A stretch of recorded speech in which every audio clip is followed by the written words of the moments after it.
दंडोत प्रणाम। महानुभव पंत प्रसार वाहिनी महानुभव न्यूज़ टुडे में मैं न्यूज़ रिपोर्टर शुभम सुरकार आप सभी का हार्दिक स्वागत करता हूँ। सर्वप्रथम भाई जी को बहुत बहुत धन्यवाद। उन्होंने आज हमें इस मंदिर की शूटिंग करने दी और साथ ही आज वो हमसे परिचित हो रही है, हम सभी से परिचित हो रही है। वैसे तो उनका परिचय काफ़ी बड़ा है, मैं आपको सभी को बता दूं। हम आज आए हैं श्री कृष्ण धाम मंदिर फरीदाबाद गुड़गांव रोड में। दिल्ली के पास यह एरिया है फरीदाबाद, श्री कृष्ण परम धाम मंदिर। बहुत ही भव्य ऐसा मंदिर है, एक शांति है, एक धार्मिक शक्ति है यहाँ पे जो हमें भी यहाँ पे खींच कर लाई है। साथ ही भाई जी का आशीर्वाद है यहाँ पे जो आपको आने के बाद ज़रूर ही महसूस होगा। मैं भाई जी का मेरे अल्प स्वल्प शब्द में आप सभी को परिचय देना चाहूँगा। वैसे तो मेरी पात्रता नहीं है कि मैं बड़े बड़े अधिकारियों का और खासकर भाई जी का परिचय दे सकूँ। जैसे कि आज हम एक तरुण अवस्था में हैं या हम जिस अवस्था में हैं उस अवस्था में हम सोचते हैं कि जो संन्यास है वो सब कुछ होने के बाद लिया जाता है या फिर वो अंतिम उद्देश्य होता है। लेकिन भाई जी का अगर परिचय दिया जाए तो वो जहाँ हम पहुँचना चाहते हैं वहाँ से पहुँचकर यहाँ पे आए हैं, ये एक सबसे बड़ी बात है। उसमें एक महत्वपूर्ण बात यह है कि हम युवा पढ़ाई के लिए फॉरेन जाना चाहते हैं और भाई जी फॉरेन में पढ़ा के इधर आए हैं, ये एक सबसे बड़ी बात है। फॉरेन रिटर्न है, एक बड़े नामी यूनिवर्सिटी में उन्होंने इकोनॉमिक्स सब्जेक्ट में उन्हें पढ़ा है। इकोनॉमिक्स ग्रेजुएशन में ही इंसान समझ ले तो बहुत बड़ी बात होती है। वो प्रोफेसर है इकोनॉमिक्स की, वो भी फॉरेन में यूनिवर्सिटी। भाई जी मैंने 2-3 यूनिवर्सिटीज में काम किया है। हाँ जी। थोड़े समय के लिए MIT में, हार्वर्ड में और उसके बाद में north eastern university, Boston university और सफर। जी, हम जो यूनिवर्सिटी के नाम शायद ही किताबों में पढ़ते हैं या फिर ख्वाबों में आते हैं उस यूनिवर्सिटी में भाई जी ने इकोनॉमिक्स सब्जेक्ट पढ़ा है जो कि काफ़ी और हार्ड सब्जेक्ट होता है। उसके बाद उन्होंने धर्म प्रचार हेतु धर्म के प्रचार में ध्यान दिया है। भाई जी आज इस मंदिर में रह के सुचारू रूप से कार्य करते हैं, धर्म प्रसार का कार्य करते हैं। इस मंदिर के माध्यम से जो कार्य हो रहे हैं उस कार्यों को हम जानेंगे ही। साथ ही भाई जी का मैंने एक अल्प स्वरूप में परिचय देना है और मैं आपको मैंने पहले ही कहा कि मेरी उतनी पात्रता नहीं है कि मैं भाई जी का परिचय दे सकूं। अधिक जानकारी के लिए हम भाई जी के पास ही जाएंगे। सर्वप्रथम मैं भाई जी को महानुभव न्यूज़ टुडे के टीम की ओर से शत दंडोत प्रणाम करता हूँ और भाई जी से विनंती करता हूँ कि भाई जी आप थोड़ा मैंने तो परिचय दिया लेकिन आप अपना परिचय दें ताकि लोगों को समझ सके और मंदिर के बारे में जो भी जानकारी हमें लोगों तक पहुँचानी है वो हमें ज़रूर दे। ऐसे में उनसे विनंती करता हूँ। दंडवत। सब भक्तों को, सब दार्शनिकों को जो देखने वाले हैं सबको जय श्री कृष्ण, जय श्री चक्रधर, दंडवत प्रणाम। श्री कृष्ण परमधाम मंदिर इसकी स्थापना 1997 में इसकी स्थापना हुई और उसके बाद से हम लोग उद्देश्य यही है कि जितने भी यहाँ पर लोग आते हैं जो भी भगवान श्री कृष्ण से जुड़ने का प्रयास करते हैं उनको जो मूल रूप से भगवान के सिद्धांत हैं, जो यूनिवर्सल कॉन्सेप्ट्स हैं वो उनको बताए जाए। यानी कि जो सच्चाई है वो तो भगवान की जो सच्चाई उन्होंने बताई है वो तो सब लोगों के लिए है, समान रूप से सबके ऊपर लागू होती है। वो नहीं कि खाली महानुभाव पंथ के लिए है या हिंदू के लिए है या जो भारतवर्ष में रहते हैं वही है या जो तीर्थ स्थान करने जाते हैं उसी के लिए, जो धार्मिक है उसी के लिए। तो गीता में, ब्रह्म विद्या में सबके लिए स्थान है। भगवान ने सबको अपना कहा है कि सब मेरे हैं, है ना जी। बिल्कुल। तो जब वो सब मेरे हैं तो उन सबको सच्चाई तो मालूम होनी चाहिए। बिल्कुल है ना। तो सच्चाई क्या है कि आप कौन हो, सबसे पहले तो यही महत्व ईश्वर किसी को पता ही नहीं है इसका।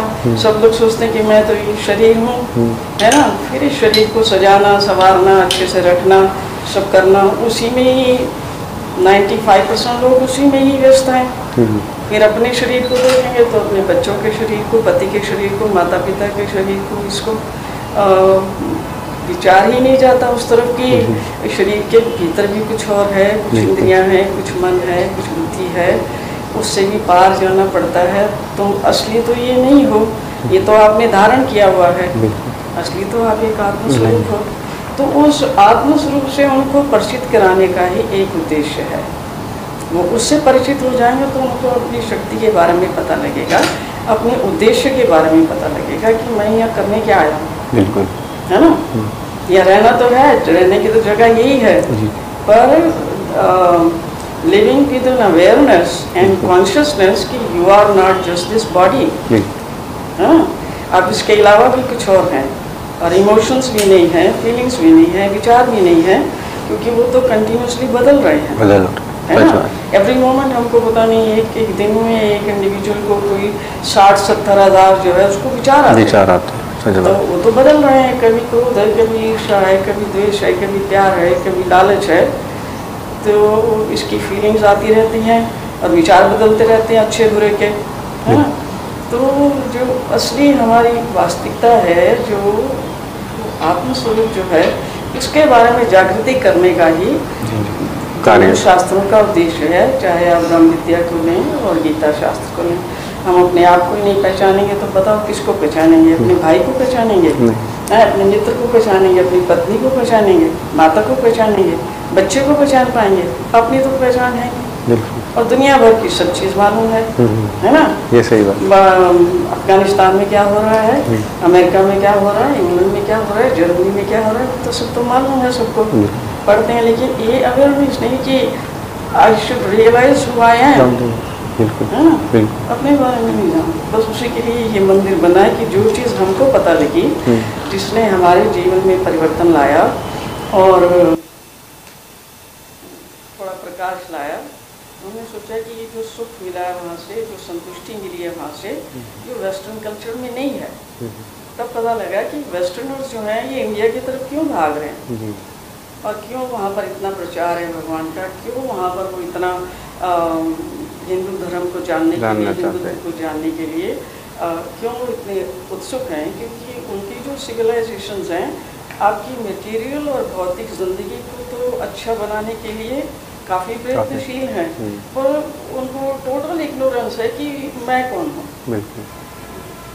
वही उद्देश्य है कि आदमी को पता लगे कि मैं कौन हूँ, फिर आगे जाके वो पता कर सकता है कि मेरा यहाँ आने का कारण क्या है और मेरा उद्देश्य क्या है, मैं क्या प्राप्त करने के लिए यहाँ पर आया। तो उसके साथ उस पर कुछ जोड़ के यूनियन का जो है वो बताना, प्रोसीजर वो थोड़ा उनको बताना, अंदर से अपने आप को कैसे अंतःकरण को कैसे क्लीन करना है, ताकि वो एक भक्ति के रास्ते पर चल सकें और जहाँ पर भी हैं वहीं पर सुख से और आनंद से रह सकें, है ना। तो ये नहीं कि उसके लिए आपको ये सब धारण करना पड़ेगा तभी आपको कुछ मिलेगा, है ना। नहीं तो अमेरिका के लोग ये करने वाले हैं क्या? नहीं, बिल्कुल। तो कभी उनको सुख शांति नहीं मिलेगी। बिल्कुल। अंतःकरण आपने बदल दिया तो जहाँ बैठे हुए नहीं आपको शांति मिलेगी। सही बात है ना। Peace of mind is inside and it's a state of mind, है ना। और उसको समझ जाएंगे तो आप जहाँ बैठे हैं वहीं आपका काम बनेगा, हमेशा आनंदित रहेंगे। जी जी, बस यही उद्देश्य है छोटे में। वहाँ की जो एजुकेशन है उसकी वैल्यू जो थी, एक पेट भरने की जो विद्या है ना, बिल्कुल उतना ही था। और मेरे जॉब से उन्होंने मुझे सब तरफ घूमने का अवसर दिया, कॉन्फ्रेंसेस होती थी तो वहाँ जाते थे। तो कोई ऐसा कॉन्टिनेंट नहीं है जहाँ नहीं भेजा, अफ्रीका को छोड़ के। तो सारे कॉन्टिनेंट्स में, सारे देशों में, रशिया में, चाइना में, जापान में, साउथ अमेरिका, अर्जेंटीना, ब्राज़ील, सारे देशों का पूरा घुमा दिया। और आखिर जाके जहाँ से शुरू हुई थी यात्रा वो वहीं पर आकर के संपूर्ण हुई। तो मेरा वहाँ जाने का जो उद्देश्य था वो भी उसका तो भगवान को ही पता है, कुछ ना कुछ तो सीखने के लिए भेजा था। बिल्कुल। जब मैं सीख के आई तो मुझे वहाँ की उनकी कल्चर का भी पता है कि what they can offer you, है ना। तो 30 साल कोई छोटा समय नहीं होता। और यहाँ का भी जो है, यहाँ क्या ऑफर करेंगे वो भी सब सामने है। इस प्रकार भाई जी ने हमें बताया है। एक काफ़ी बड़ी बात भाई जी ने कह दी है। हम जहाँ जाना चाहते, मैंने पहले भी कहा, हम जहाँ जाना चाहते, एक यंग का जो सपना होता है कि फॉरेन जाएंगे हाँ, फॉरेन जाने के बाद कुछ ऐसा लाइफ जिएंगे, हाँ, ये लाइफ की स्टाइल होंगी। नहीं, मौज मस्ती बहुत, आराम के साधन हाँ। और घूमने फिरने के, रिक्रिएशन के, जी जी। वो सब हैं। लेकिन जो युवा भी जो है वो जो सर्च कर रहा है वो हैप्पीनेस के लिए, कंटेंटमेंट के लिए, खुशी के लिए सर्च कर रहा है। बिल्कुल। हाँ, और फिर इन चीज़ों में वो सर्च करता है, उसको टेम्पररली कुछ ना कुछ मिलता है, बट वो लास्टिंग नहीं है। लास्टिंग नहीं है, बहुत सही। मैं बताती हूँ, जो लास्टिंग चीज़ है हाँ। वो आपके भीतर है। भीतर है। मतलब अगर वो विदेश में होती तो वो लोग तो सब कुछ होने चाहिए, होनी चाहिए, because they have everything that they want. They actually basically have more than what they want and more than they can use. But are they happy? Are they content? बिल्कुल, वो एक सटीक जवाब है कि उन्होंने हमसे ज़्यादा यूज किया है, हमसे ज़्यादा उनके पास है। हाँ। लेकिन फिर भी शांति नहीं है। हाँ, वहाँ इतने इतने छोटे छोटे युवा 20 साल के, 22 साल के, 19 साल के आत्महत्या कर रहे हैं। बहुत। क्यों भाई? वो सिस्टम ही ऐसा है कि उसमें इंडिविजुअलिस्टिक वैल्यूज हैं। बिल्कुल। तो माता नहीं पूछ सकती पिता से कि आपका आप क्या क्या चल कर रहा रहा है। है। बिल्कुल बच्चे से नहीं पूछ सकते। बिल्कुल तो बच्चा कहेंगे कि what is it to you, it's my life. बिल्कुल। और फिर माता पिता क्या कहेंगे? क्या कहेंगे? ये काफ़ी बड़ा सवाल है। हाँ। समाज के लिए। वो फैमिली जो डिसइंटीग्रेट हो रहे हैं। बिल्कुल। हाँ? अब आप एक दूसरे के साथ ही नहीं जुड़ पाओगे तो मुझे बताओ ये सारा जो यूनिवर्स है, बिल्कुल, किस काम? ये तो एक वननेस का है। बिल्कुल, जुड़ के ही बनाए, जुड़ के ही बनाए। हाँ, यूनिटी है इसमें। और भारतीय जो ज्ञान है वो बताता है कि ये जितने भी संसार में रहने वाले जितने भी प्राणी हैं उन सबका परमेश्वर एक ही है, एक ही पिता है, एक ही मूल है, एक ही सोर्स है। तो अब एक दूसरे के साथ ही आप नहीं जुड़ेंगे तो क्या होगा? तो मतलब किसके साथ जुड़ोगे? बिल्कुल। बच्चे माता पिता के साथ नहीं जुड़ सकते, पति पत्नी के साथ नहीं जुड़ सकते। डाइवोर्स रेट देख लो क्या हो रहा है। वो जैसे जैसे हम वो परंपरा फॉलो करेंगे वो सारी चीज़ें जो वहाँ हो रही हैं और हो चुकी हैं वो यहाँ पर निश्चित रूप से आएंगी। ये भी काफ़ी बड़ा धोखा है, निश्चित रूप से आएंगे। बिल्कुल बिल्कुल। भाई जी सी, अब हम जिस पॉइंट पे पहुँचे, इस पॉइंट पे ये सवाल ज़रूर ही बनता है। आप वो भी देख के आए हैं, आप यहाँ पे भी हैं। तो अगर कोई युवा सोच रहा है कि मुझे ये करना है वो करना है, जैसे आपने कहा फाइनल तो इधर ही है। हाँ। तो यहाँ पे कौन सी फाइनल है? अगर कोई जानना चाहता है तो फाइनल क्या है? भाई देखो, फाइनल चीज़ है और महानुभाव पंथ में खास तौर पे। हाँ, नहीं मुझे ये समझ आता है कि जो किसी भी व्यक्ति को आप ले लो, बिल्कुल, उसको जीवन में सुख चाहिए, बिल्कुल, उसको समृद्धि चाहिए, बिल्कुल। ये तो सही बात चाहिए ना, इसी को सही ढूंढ बात। रहे हैं। तलाश तो इसी की है। बिल्कुल। अब ये है कि ढूंढने के तरीके हमारे जो हमको समझाए गए, जो बचपन से समझाए गए, जो हमारे दिमाग के ऊपर काम किया स्कूल वालों ने, टीचर्स ने, समाज ने, दूसरे तीसरे ने हमें बाहरमुखी कर दिया और बताया कि भैया पैसा नहीं है तो कुछ नहीं, कुछ नहीं। पर तुम पैसा पैसा पैसा पैसा पैसा, उसके लिए गधे भी बनो, उसके लिए जहाँ जाना है वहाँ जाओ, धक्के खाने हैं खाओ, परिवार टूटता है टूटे, बूढ़े माता पिता यहाँ हैं वो भी छोड़ो उनको, पैसा पैसा पैसा। तो उन्होंने क्या किया, सक्सेस को रिलेट कर दिया पैसों से। यहाँ गलती हो, ये सही है। अब ये गलती कब समझ आती है, जब पूरा चक्कर लगा लोगे ना, लगा लोगे, तब ये गलती समझ आएगी कि आपने उसके चक्कर में क्या क्या छोड़ा। जब आपका जीवन छूट गया, जब आपके अंदर में सिवाय पैसे के, धर्म क्या बोलता है या शास्त्र क्या कहता है, या वैसे भी सर्वाइवल के लिए धर्म भी चाहिए, अर्थ भी चाहिए, काम भी चाहिए, मोक्ष भी, ये सब चीज़ों की जरूरत है। तो आप एक ये टेबल पड़ा हुआ है जी, इस टेबल को आप एक पहिए पे खड़ा करने की कोशिश करो, नहीं होगा। कोई भी टेबल एक खड़ा रहेगा। इसलिए human beings are becoming discontented और उनको संतुष्टि नहीं है। अब उसको पहले 1 लाख का कॉन्ट्रैक्ट मिला महीने का, तो उसमें संतुष्ट होना चाहिए। आपके सारे बेसिक नीड्स मीट हो रहे हैं, परिवार भी सुखी है, आप भी सुखी हैं, आप उनको टाइम भी देते हैं, लेकिन क्या वो संतुष्ट है? नहीं। वो कहता है मुझे 1.5 लाख चाहिए, कोई 1.5 लाख दिखता है उधर जाता है, वहाँ चला जाता है। किसी को कोई और फॉरेन कंपनी आती है, कह रही 25 लाख का तेरा कॉन्ट्रैक्ट है, वहाँ चला जाता है। और परिवार यहाँ है, वाइफ यहाँ है, बच्चा यहाँ है, माता पिता वहाँ है, वो क्या करने गया था? बिल्कुल। पैसा कमाने के बाद अब देखो, आप इनको पूछ लो, बड़े बड़े जो हैं अंबानी वगैरह, इनको पूछ लो, इंटरव्यू करो इनको, पूछो भैया अभी तो परमेश्वर की कृपा है, आनंदित हो? क्या जवाब मिलेगा? नहीं है। खुश हैं, आनंदित हैं? बिल्कुल। तो जो खुशी है वो इनमें है नहीं। बिल्कुल। जिसकी बॉडी खूबसूरत है उसको बॉडी का प्रदर्शन करके बॉडी को सेल कर रहा है। बिल्कुल। एक्ट्रेस को देख लो, हाँ बिल्कुल। 100 करोड़ रुपया लेते हैं, हाँ तो 5, 7, 10 मूवीज बना ली तो ठीक है, अब आगे अरबपति हो गए, अब तो संतुष्ट होना चाहिए। है क्या? नहीं, फिर से नई पिक्चर चाहिए। बताओ ना। तो युवा है सभी तरह, युवा की तो एस्पिरेशंस ही हैं। बिल्कुल सही बात। तो क्या होता है कि इन चीज़ों की प्राप्ति में जो सबसे बड़ा नुकसान है कि आपका जीवन निकल जाता है जी। और आपके पास एक चीज़ आती है ऐसी जिसको आप साथ लेके जा नहीं सकते। आपको यहीं छोड़नी पड़ेगी। अरबपति हैं, करोड़पति हैं, बिल्डिंग्स हैं, विलास हैं, ये है वो है, ये सब बेसिकली अहंकार की एक्सटेंशंस हैं। अहंकार पहले कहता है कि मैं सबसे महत्वपूर्ण चीज़ हूँ, फिर उसके बाद मेरा है। मेरा यानी कि मेरा भाई, मेरी बहन, मेरे माता, मेरे पिता, वहीं तक नहीं रुकता। मेरा घर, मेरी गाड़ी, मेरे खेत, मेरी बिल्डिंग्स, और फिर और महत्वाकांक्षा बढ़ती है तो ये सारा मेरे जो स्टेट है पूरा, उसका भी मैं ही इंचार्ज होना चाहिए। फिर देश सारा मेरी जो है वाह करे।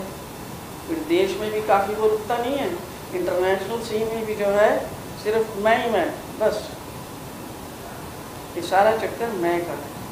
मैं की एक्सपेंशन जो है ना, तो मैं कभी भी संतुष्ट हो नहीं सकता। अकेला कैसे संतुष्ट हो? देखो भगवान ने बोला हुआ है कि इतना ज़बरदस्त पसारा है इस संपूर्ण सृष्टि में, संपूर्ण ब्रह्मांड में, कि कोई भी एक आदमी बहुत समय के लिए टॉप पे नहीं रह सकता। सही बात। नहीं रह सकता क्योंकि जो माया है, प्रकृति तो चंचल है, सदैव गतिशील है, तो उसको बिल्कुल अहंकार पसंद नहीं है। उसका काम है तोड़ने का। इसलिए जो चीज़ ऊपर जाती है फिर नीचे जाती है, फिर साइकिल से घूमती है। ये आदमी को सिखाने के लिए कि तुम जिन चीज़ों को पकड़ने की कोशिश कर रहे हो वो हमेशा ही स्लिप होने वाली है और मृत्यु तो ये सब चीज़ें छीनने वाली है। तो फिर इनको इकट्ठा कर लो, कबाड़ा इकट्ठा कर लो घर में, जितना चाहिए मर्जी कर लो। वहाँ पर भी एक लगा दो बड़ा सा 2-3 लाख का, और ये भी ले आओ बड़े बड़े से, और सब सिस्टम तैयार कर लो। लेकिन छोड़ के तो यहीं जाना पड़ेगा, मरोगे तो साथ क्या लेके जाओगे? और आपका मन संतुष्ट रहेगा, आपकी आत्मा संतुष्ट है अंदर से, और you have a feeling inside कि बहुत मस्ती है। भाई जी ये भी सवाल यहाँ पे उपस्थित होता है कि अब मन कैसे संतुष्ट करे? वो तो होता ही नहीं है। चाहता ही है। हाँ, वो तो जाता ही है पैसों के तरफ, प्रतिष्ठा के तरफ भागेंगे, ठीक है, और पैसा भी ज़रूरी है, ये नहीं कि पैसा ज़रूरी नहीं है, पैसा भी ज़रूरी है, but somewhere you have to draw the line. भाई कितना पहले सेट कर लो ना, उसका वो बना लो कितना भी, भाई मेरे को इतने में मेरा काम बनेगा। उसके बाद तो कुछ सोचना चाहिए कि क्या मैं यही कमाने के लिए, गधा बनने के लिए पैदा हुआ हूँ? बहुत बड़ी बात है। मैं अपना ही देखता रहूँ सिर्फ, अपने परिवार का, या मेरा कुछ और भी उद्देश्य है? क्योंकि अंततः ये तो छूटना है। हाँ, अंततः तो छूटना ही है। हाँ, हम खुद के लिए क्या अंततः क्या अभी छूटा जा रहा है, रोज देखो उसको, प्रतिदिन जो आपकी शक्ल अभी है या मेरी शक्ल जो अभी है, ये क्या जब मैं पैदा हुई थी वैसी थी? नहीं, बदल रही, कंटिन्यूसली चेंज हो रहा है ना। और सब चीज़ अराउंड अस, प्रकृति का नियम यही है कि it is always in progress, is continuously changing.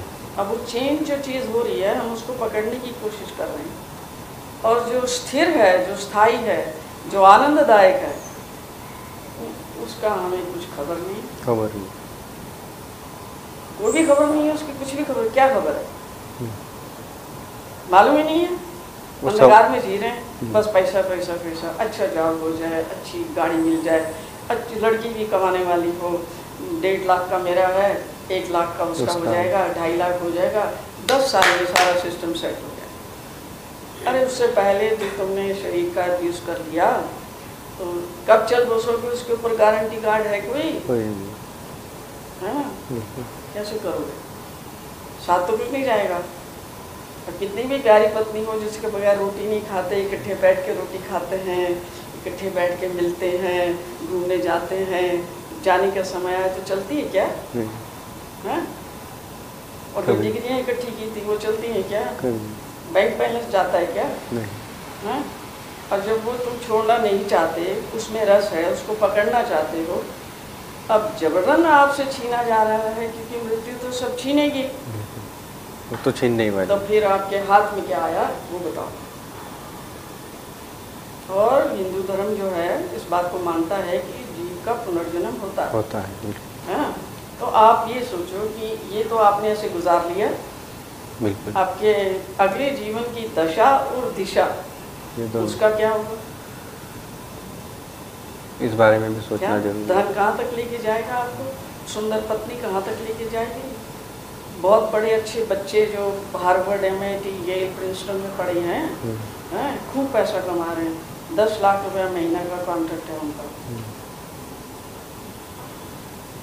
तो आएंगे यहाँ आपकी हेल्प के लिए, देखने के लिए, जब आप हो जाएंगे 70 साल के, लौट के आएंगे यहाँ? आएंगे देखने? कभी नहीं है? वो तो ज़्यादा सीख गए ना कुछ।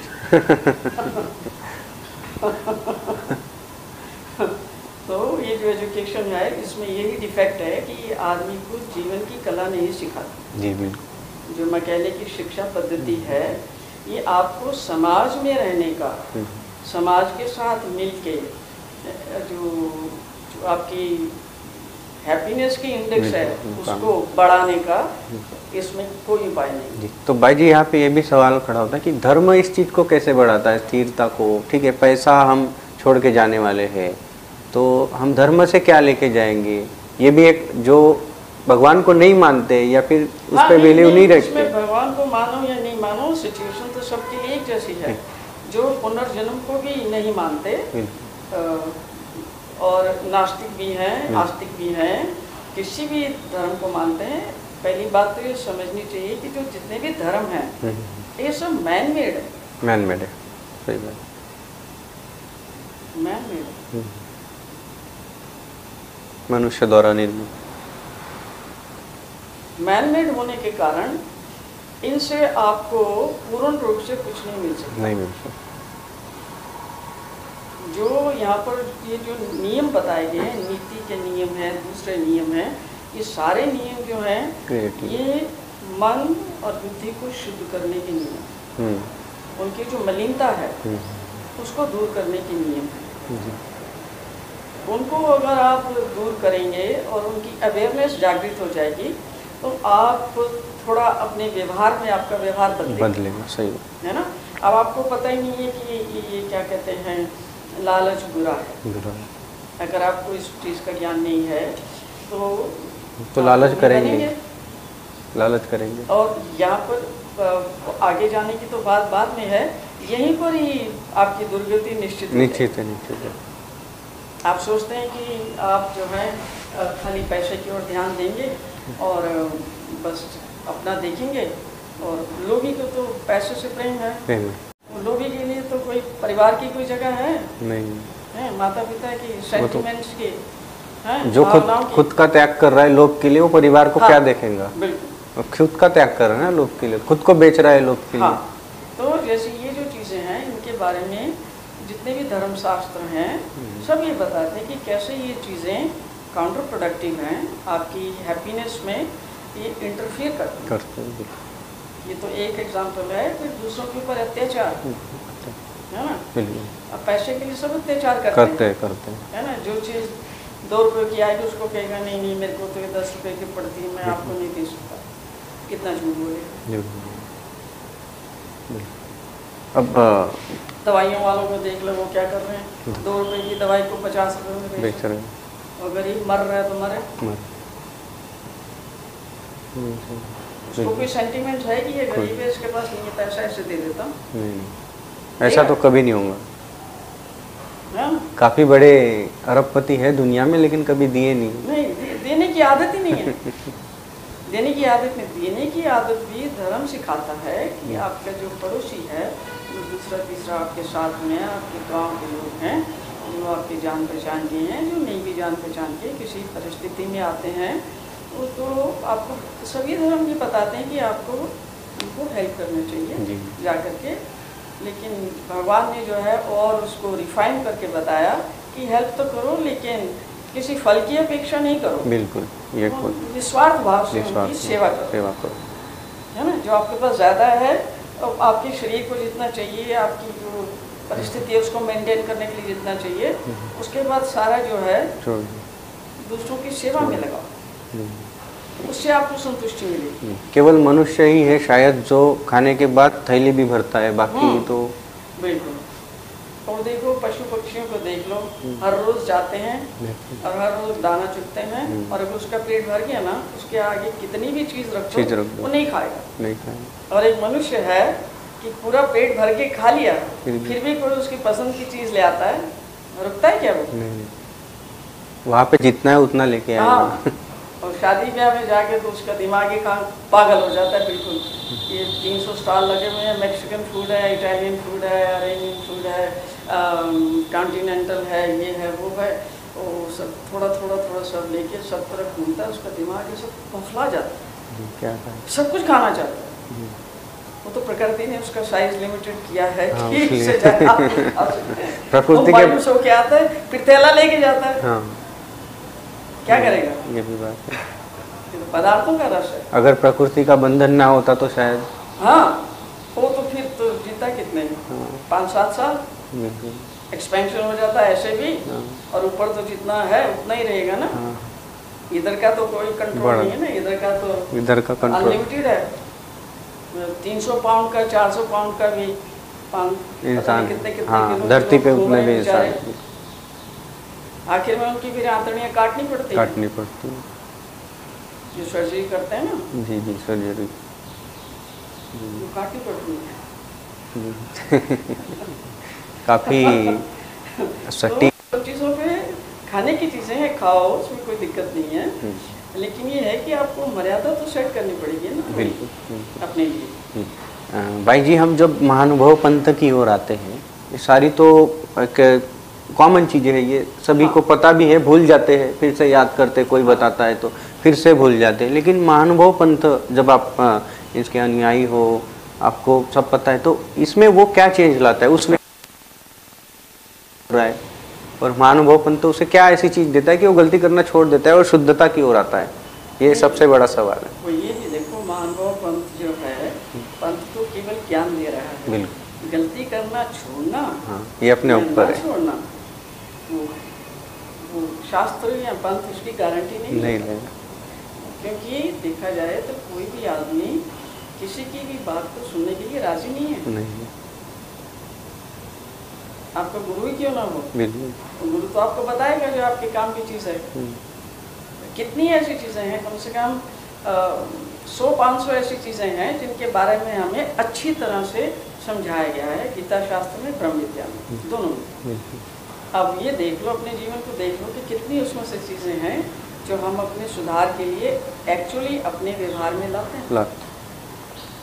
इट्स एन इंडिविजुअल क्वेश्चन कि आपको कितनी बात की समझ आई है और कितना आप अपने जीवन में सुधार चाहते हैं, कितना आपका संसार का रस है, कितना आप इस चीज़ को पहचानते हैं कि आप ये शरीर नहीं है, आप आत्मा हैं।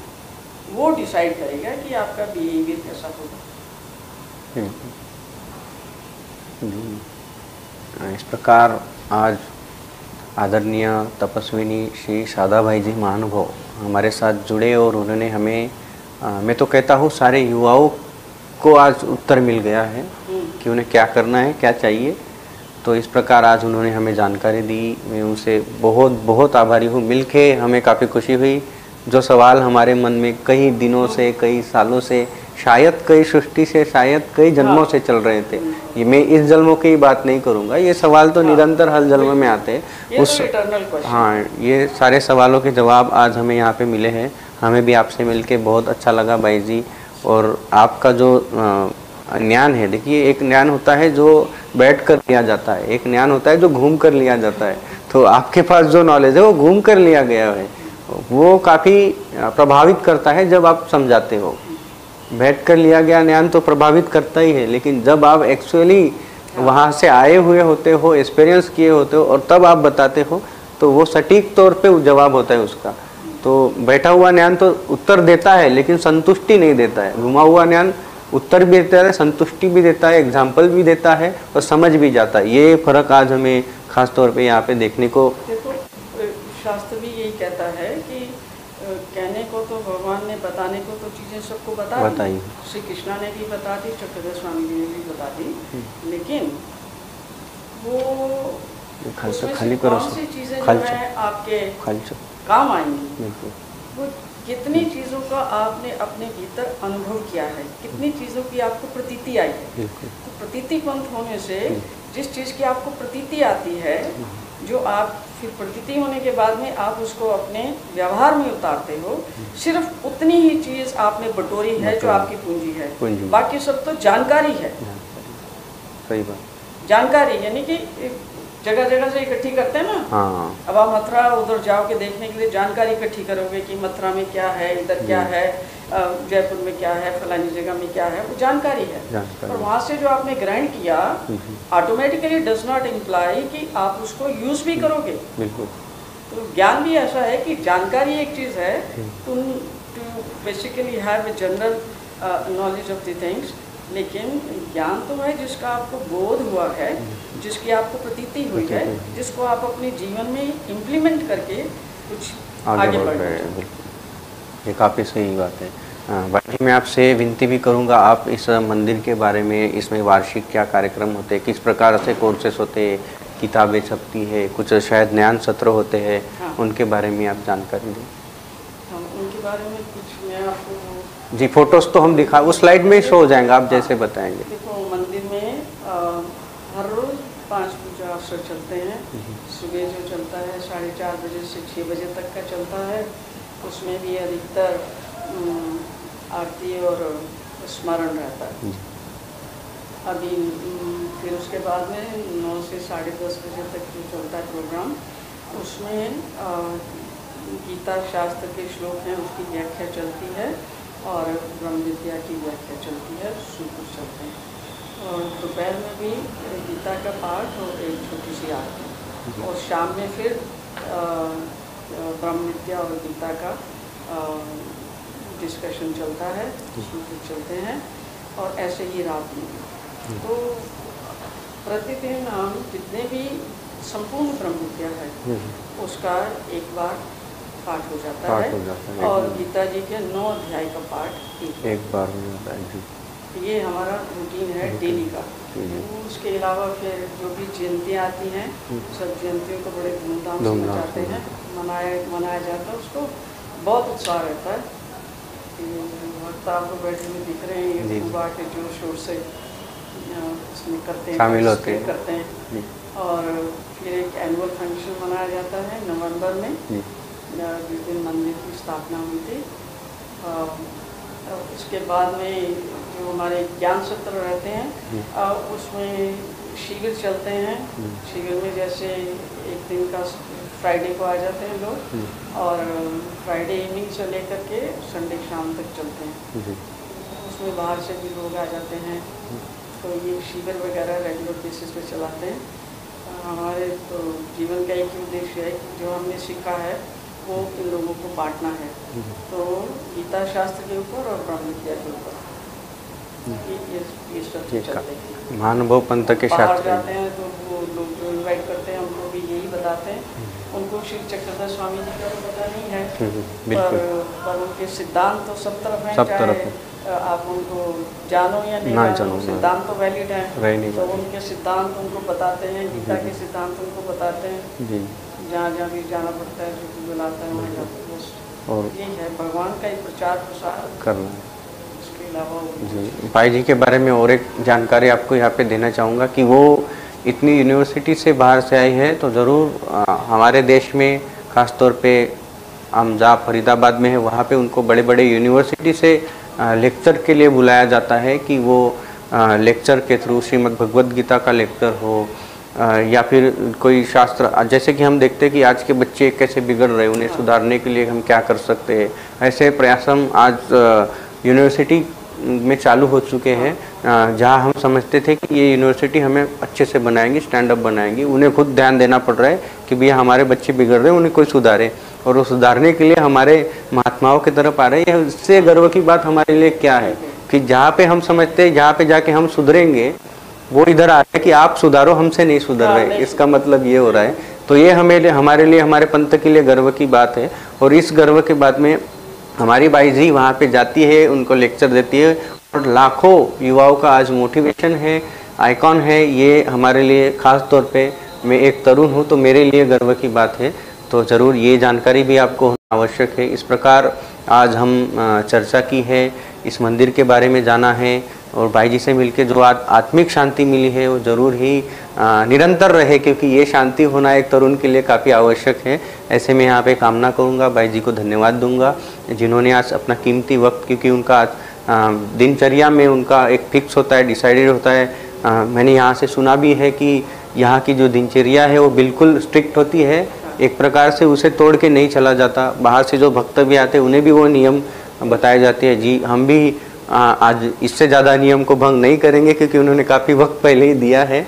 और उनका मेरी महानुभव न्यूज़ टुडे की ओर से, सारे महानुभव पंथ की ओर से मैं शुक्रिया करूँगा, उन्होंने अपना कीमती वक्त हमें दिया। दंडवत। बोलते हुए अगर कुछ मेरी गलती हो गई है तो मैं उनसे भी विनती करूँगा, साथ ही देख रहे दर्शकों से भी विनती करूँगा कि मुझसे कुछ गलती हो गई है तो ज़रूर माफ़ करना। दंडवत। दंडवत। सब दर्शकों को जय श्री कृष्णा, जय श्री चक्रधर, दंडवत। दंडवत।